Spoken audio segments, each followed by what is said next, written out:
Saudações rubro-negra, bora aqui para as informações pessoal desta sexta-feira, informações exclusivas do Flamengo, né? Após a derrota de 1-0 para a equipe do Lanús, bora ver tudo isso no programa de hoje, passar os créditos aqui para a ESPN, mas antes, deixa o seu like, inscreva-se no canal Giro do Flamengo, ative o sininho de notificações, lembrando pessoal, no final do vídeo eu voltarei dando a minha opinião e também trazendo informações exclusivas para vocês torcedores. A melhor ocupação de espaço num jogo de muita bola longa, tanto de um lado quanto do outro. O Lanús conseguiu vencer a maioria dos duelos na intermediária. Enfim, soube jogar a partida em casa diante do seu torcedor, que fez uma grande festa aqui na Fortaleza. E para mim, a vitória é incontestável. E nós temos que cobrar de quem pode dar mais. Calçade falou sobre investimento, sobre nomes. O Flamengo precisa ter um nível de entrega superior ao que vem tendo em alguns momentos. E hoje ficou muito claro para todo mundo que estava aqui no estádio, todo mundo que pôde acompanhar a nossa transmissão. O Flamengo com déficit de qualidade técnica, de crença no seu jogo e, acima de tudo, de capacidade de solução individual. Muita gente que sabe jogar bola não deu check na partida, William. Boa, Rafa. Bertozzi. A que se deve, no teu olhar, essa falta de reconexão com o jogo do Flamengo do ano passado? Ou algo próximo disso? Já tá voando, claro que já tá voando, sim, mas algo próximo disso. Tudo bem? William? Boa noite, companheiros. Rafa, fã de esportes. Eu acho que, claro, que quem está dentro vai conseguir fazer um diagnóstico melhor, quem tem os índices dos jogadores nos treinos, porque é óbvio que depois de uma temporada de quase 80 jogos, as férias defasadas e um começo de temporada, o Flamengo não ia estar voando agora. Ninguém cobraria que o Flamengo estivesse voando agora. Seria absurdo imaginar isso. Ponto. Acho que as escolhas do time hoje, formação inicial, como o Flamengo no final da temporada. Mas lá também decepcionou, hein? Então, acho que assim, decepcionou no Brasileiro, decepcionou, né? Mesmo com a vitória sobre o Vitória, o triunfo sobre o Vitória, acho que o Flamengo foi muito abaixo, contra o Corinthians foi muito abaixo, e à medida que o tempo vai passando e as atuações seguem nesse nível, acho que, obviamente, a cobrança vai ser maior. E acho que hoje a gente tem coisas específicas para discutir, né? A escalação inicial, claro que o Felipe Luiz vai falar, vai explicar, então acho que a gente tem coisas para discutir. Eu prefiro certas coisas discutir depois de ouvir o Felipe Luiz, justamente porque se trata de um começo de temporada e ninguém aqui, eu imagino, pelo menos nessa mesa, vai pedir fora Felipe Luiz, como a gente já está vendo um monte nos comentários, no chat. É uma loucura, é uma insanidade o que acontece no futebol brasileiro, em todos os clubes, o tempo todo, mas enfim, é assim, é o nosso jeitinho. É a nossa cultura, é assim que nossa loucura, é a nossa loucura, mas enfim, que foi ruim mesmo, e acho que o Flamengo está devendo demais nessa temporada. E assim, perder o confronto para o Corinthians pode acontecer. Claro. Perder para o Lanús pode acontecer, mas quando você soma esses dois... e a forma, né? E a forma, aí você tem... qual foi a narrativa das duas derrotas? Uma é real, já foi. A outra, por enquanto, ele está perdendo. Tem que reverter no Maracanã. Você destacou uma coisa interessante para passar para o Zupa durante a transmissão, que você falou, o Flamengo pode mudar muito, né, o seu time e ganhar fisicamente. Então, se o problema é físico, se o problema é uma temporada que está começando, você tem pelo menos a vantagem de poder, nos 45 minutos finais, ou que seja, como fez o Felipe Luiz, na meia hora final, mudar tudo, né, do ponto de vista físico e ganhar um gás, enquanto o outro time é um time muito limitado nesse aspecto, né, que tem 11 peças ali quase que contadinhas. Então, esse deveria ser o seu momento da vantagem física, ainda que, de maneira geral, na temporada o Flamengo esteja em desvantagem física. E a gente não viu isso em momento algum, né? Verdade. Começo de ano, a lá Vitor Pereira, hein? Lembra muito. Mas claro que o Felipe Luiz tem muito mais casca. Títulos do Flamengo, tem mais... A atmosfera, o estado anímico... Mas é isso. Lembra. Boa noite a todos. Porque, assim, tanto a Supercopa quanto a Recopa não são, e eu falei isso no pré-jogo no Sport Center, não são troféus que vão mudar, ou que não deveriam mudar a temporada de um clube com o tamanho da ambição que o Flamengo tem no seu projeto esportivo. Até na época eu falava, a Supercopa para o Corinthians tem um valor. Hoje, para o Flamengo tem outro valor, ela é bem menos importante. Então, assim, não são os troféus mais importantes da temporada. O problema é que se você um você já perdeu. Se por um acaso você perde o outro, com o nível de desempenho que o Flamengo teve nessas derrotas, né? Porque tem momentos em que você perde, mas você vê coisa acontecendo. Quando você perde jogando mal, como o Flamengo vem jogando sistematicamente, o Flamengo está a 90 minutos, se não conseguir reverter o placar na semana que vem, de chamar para si uma crise no momento do ano que não deveria passar perto disso. E esse é um problema, já vai começar o ano de maneira muito tumultuada. De tudo que a gente viu hoje, me chamou muito a atenção a inoperância, a quase nulidade ofensiva, de agressividade no Flamengo. O Calçade falava isso durante o jogo da posse de bola, ela flutuou entre 65 e 70 para o Flamengo quase que o jogo inteiro. Como é que... Então o Flamengo controlou territorialmente o jogo durante quase todo o tempo. E uma finalização. Mas em nenhum momento um time que controlou o jogo, controlou a posse, que teve 70 de posse, ele não mereceu e nem esteve perto de ganhar o jogo. Eu acho que isso é o mais alarmante. Acho que isso passa pela escalação. Acho que dentro desse problema, o time que o Felipe colocou a campo, a escolha que o Felipe fez, deixou o Flamengo mais longe de vencer o jogo. Ficou muito nítido no primeiro tempo que não tinha profundidade o ataque do Flamengo. E assim que o Pedro entra no lugar do Arrascaeta, primeira bola, pum, cruzamento, Pedro de cabeça, a bola vai para fora. Sim. É claro que o Pedro entrou e o Flamengo tomou o gol depois que o Pedro entrou. O Pedro não fez lá um grande jogo Entrou também. junto com o Lino.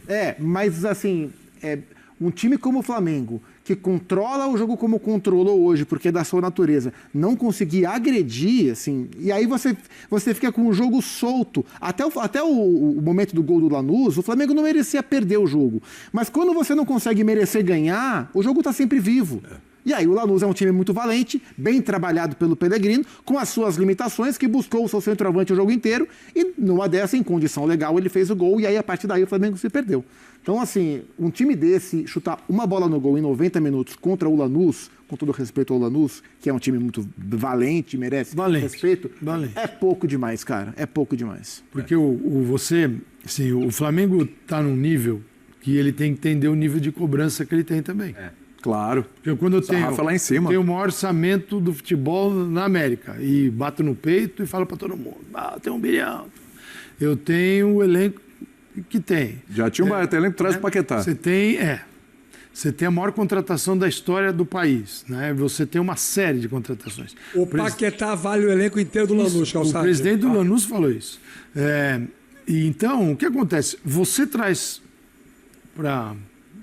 assim para suas relações com seus torcedores, com o futebol, uma capacidade, uma responsabilidade que os jogadores precisam entender e ela tem que estar presente. Esse time que tem tudo isso e gosta de bater no peito, não pode chegar em 2 finais. São 2 finais e 3 tempos jogados, certo? Sim. Não dá para jogar o que jogou até agora. Você tem que entender o seguinte, cara, a gente tem tudo e a gente tem tanta coisa que os outros não têm, que a gente dentro de campo tem que se virar e tem que se virar de jeito diferente. As desculpas que valem para o Lanús não valem para o Flamengo. As desculpas que valem para o São Paulo não valem para o Flamengo. Do Grêmio não vale para o Flamengo. Isso não é exigir ganhar o tempo inteiro. Não é só sobre o resultado. Comportamentos. A gente está falando de comportamentos. Cara, o Flamengo alcançou um tamanho que é dele, é próprio, e por méritos, né? Ninguém deu nada. Só que você tem que entender que Calçado, tem que estar dentro de campo tudo isso. O Flamengo não esconde que o objetivo dele é ser no Brasil o Bayern de Munique. Sim. Eu não estou nem aí para vocês, eu quero ganhar tudo todo ano, eu quero ser o mais poderoso. Dane-se a concorrência. Quero competir com os europeus nos mundiais que eu for jogar. Minha competição está lá fora. Né? Então, assim, o ônus disso é que a sua cobrança vai ser de acordo. Você escolheu isso, cara. Desculpa. Não, a cobrança vai ser de acordo. Então a cobrança vai ser. Inclusive pela sua postura em campo, se a sua postura eu vou ser o time mais poderoso do continente. E fora de campo também. Na hora que você entrar no campo, cara, o que eu vejo tem que estar de acordo com isso. Exatamente. Né? E se você não tem condição, repito, para mim isso é muito importante. Porque uma coisa você sabe que você vai ter que jogar o jogo inteiro, o tempo todo, numa rotação máxima e você não vai conseguir. Porque de fato o Flamengo começou depois dos outros. Queria ter começado até mais tarde, mas ainda assim, mesmo começando mais cedo do que gostaria, começou depois dos outros. Só que o Flamengo tem a condição, então, sei lá, vamos pegar o exemplo do Arrascaeta. Cara, beleza, você não está em condição de jogar os 90 minutos, ok, você vai jogar 45. Mas nesses 45, por favor, rotação de final. Eu estou pegando o Arrascaeta porque foi um dos jogadores substituídos e a gente supõe que o Arrascaeta, quando é substituído, tem a ver físico. Com isso, né? É uma questão física. Então não é apontar o dedo para o Arrascaeta, que hoje foi mal, como acho que todo mundo foi mal. Mas eu acho que tem essa questão também de dizer, bom, beleza, você tem aqui alguns caras que não vão conseguir jogar numa alta rotação, que uma final, que uma decisão exigiria durante 90 minutos, tudo bem, pré-estabelece que eles não vão jogar esse tempo, mas exige que, no momento em que eles estiverem em campo, eles tenham aquela postura que o Calçade falou, que faltou. E você sabe que eu não gosto muito desse papo de que faltou empenho, dedicação, postura e tal. Mas tem horas que isso é evidente, que é muito claro. Você isso no Lanús. O Lanús reconhece as suas limitações, sabe quais são as suas perspectivas e possibilidades de ganhar um título. Então, para o Lanús ganhar a Copa Argentina, é fantástico. Para o Lanús ganhar esta Recopa, é maravilhoso. Que oportunidade ele tem de um título internacional? Isso é raro. Não é todo dia que vai acontecer. Até porque se você entender o que é o Lanús, você abre o Olé, jornal argentino de hoje. Você roda. Eu rodei tanto que falei, tá bom. Fui lá e botei Lanús, porque só de rodar você não acha. Não existe, entendeu? Eles mesmos se Não é de hoje não, Calçade, desde terça-feira que tá assim. Tá assim, um time de bairro, o maior time de bairro do mundo, que é uma cidade da região metropolitana, mas tem até cor do Juventus, né? Time de bairro, a gente sabe bem, né, como é que é. Mas, cara, aquilo é uma instituição, né? Aquilo é local, você tem a comunidade ali. E então eles têm um entendimento sobre o que eles são e o que eles podem fazer. O Flamengo tem que ter o dele também. E assim, a gente compreende, e pelo menos eu compreendo, né? Não posso falar para vocês, que na Recopa o campeão da Sul-Americana geralmente entra com mais fome do que o campeão da Libertadores. Isso o Racing fez isso. O Racing fez isso. Isso é conceitual até, né, Zupac? Porque assim, a Sul-Americana é um torneio dos times que não são os principais do continente no momento. Acho que tem uma coisa da cultura do argentino de taça é currículo e eu vou me matar pela taça. Especialmente no momento de taça que estão disputando 10. O Tic-Tac distribui taças. Especialmente no momento em que há uma disparidade muito grande entre o futebol de clubes, dos dois países, que permite aos argentinos hoje apenas brigar pela Sul-Americana, enquanto nós brigamos pela Libertadores. Chega na Recopa, é natural que o Lanús tenha mais fome que o Flamengo. Você bateu o campeão da Libertadores. A questão não é o Flamengo, eu acho que a questão nem é o Flamengo ter mais fome que o Lanús hoje. A questão é a comparação do Flamengo com o próprio Flamengo. E isso ficou muito abaixo. Não acho que foi só falta de apetite, eu acho que teve problemas técnicos e táticos também. Acho que é uma junção. Claro que para um time como o Flamengo, que é um timaço, mas que de jogadores assim, mais próximos dos geniais para o nosso contexto, tem dois, Arrascaeta e Paquetá. E o Arrascaeta está na segunda marcha e o Paquetá está tentando se encontrar. Não encaixou ainda. E o é natural, as coisas não são tão imediatas. Sim. Podem até ser, mas não são obrigatoriamente tão imediatas, que esse time perca a capacidade de ser brilhante nesse momento. Mas não precisa ser o que está sendo. Dava para ser mais. Oi, Rafa. Fala, Rafa. Não, eu queria fazer uma consideração, porque eu acho que a gente tem que debater, e é por isso que o Jean falou, e eu acho que o Jean foi muito feliz quando ele falou que está esperando o que o Felipe Luiz vai falar na entrevista coletiva. Eu também estou. Porque a gente pega a escalação do Flamengo e aí tenta conjugar as escolhas mediante as características dos jogadores e aquilo que provavelmente foi o plano de jogo, que efetivamente não deu certo para o Flamengo. Ele opta por uma formação com muita gente de qualidade técnica, ele contempla os melhores momentos dos homens de lado que estão entregando mais, Luiz Araújo pelo lado direito e principalmente Cebolinha pelo lado esquerdo, coloca o Carrascal de falso 9, em alguns momentos o Arrascaeta sobrava um pouco mais, mas foi o Carrascal quem ficou em termos posicionais exercendo mais tempo essa função, e a impressão que a gente tem é que ele imaginava o Flamengo tendo o jogo de combinação, de aproximação, para que essa conjugação de talentos levasse o time ordenadamente ao gol adversário. Isso não aconteceu por dois motivos. Primeiro porque o Lanús conseguiu conseguiu, no primeiro tempo, fazer a marcação em linha alta no começo. Eu acho que o Felipe Luiz não esperava esse comportamento.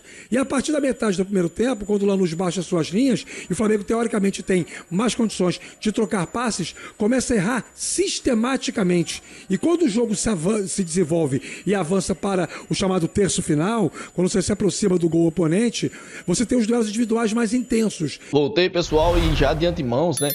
Bora debater aí. Eu quero saber demais a sua opinião. O que vocês acharam da atuação do Flamengo ontem contra a equipe do Lanús, né? O Flamengo que foi omisso aí. O Flamengo não jogou nada, rapaziada. O Flamengo não acertava duas trocas de passe aí, né? Não conseguia jogar. Não sei o que aconteceu com a equipe do Felipe Luiz, né? É inacreditável. Um Flamengo que terminou um 2025 muito lá em cima, né? Chegando ali, fazendo uma final com o PSG. E chegando agora em 2026, o time não se encontra, né? Já vai fazer aí um mês de que voltou os campeonatos. E o Flamengo ainda não conseguiu se encaixar dentro de campo, né? Ontem foi mais uma prova disso, contra o Vitória novamente. Só que contra o Vitória, né? Como conseguiu sair com a vitória no jogo, passou um pouco ali o pano, né? Conseguiu cobrir a mal atuação do Flamengo, né? Só que ontem não teve para onde correr. O Flamengo ontem não jogou bola, o Flamengo ontem não jogou nada para cima do Lanús. O Lanús, que jogava pelo empate, acabou achando ali um golzinho, e pro Lanús foi muito importante aquele gol, né? Onde vai dificultar demais a equipe do Flamengo no jogo de volta. E assim, pessoal, o Felipe Luiz precisa fazer alguma coisa aí no esquema tático da equipe. Os adversários já se adaptou, já está acostumado a ver como o Flamengo joga, e o Flamengo não está mudando, né, as suas características, coisa que está dificultando demais, está ficando o jogo truncado e o Flamengo não está conseguindo se sobressair. Mas também, pessoal, bora debater aqui outro ponto positivo. O Paquetá chegou e atrapalhou a equipe do Flamengo ou não? Deixa aqui também nos comentários a sua opinião para a gente poder estar debatendo. Por quê? Porque depois da chegada do Paquetá, rapaziada, infelizmente o Flamengo não consegue jogar bola. É inacreditável, né? O Paquetá chegou para elevar o nível do time, né? O futebol, o desenvolvimento dentro de campo, e a equipe deu aquela decadência. É incrível, o Flamengo não consegue jogar. E eu quero saber a sua opinião. Paquetá prejudicou o Flamengo com a sua chegada? Deixa aqui nos comentários, beleza? Essas aqui foram nossas informações desta sexta-feira pela manhã. Lembrando, pessoal, logo mais voltarei com notícias do Globo Esporte. Então já se inscreva no canal Giro do Flamengo, deixa muito like nesse vídeo, ativa o sininho de notificações